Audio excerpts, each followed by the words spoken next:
Hi, today I'm going to show you how to put together the Moon Phases kit.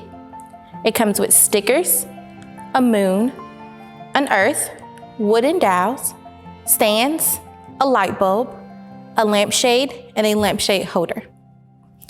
I like to always start with assembling the lampshade. You want to take it and screw it on tightly.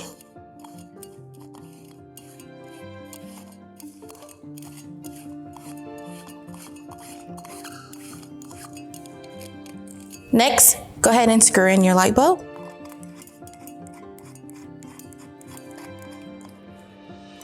And we'll place this to the side. Next, we can go ahead and assemble our moon. You'll take the moon and put it on top of the stand. Next, we can assemble our earth.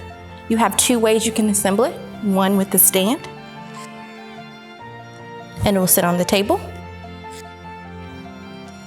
The second way is with the wooden dowel, where students are able to move it around.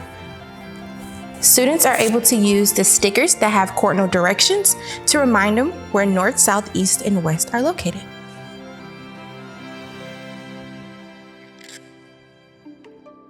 You will grab a book so that you can set up your light. You want to squeeze the two metal handles and insert it. Place it on the table, and then you're able to adjust your lamp. Thank you.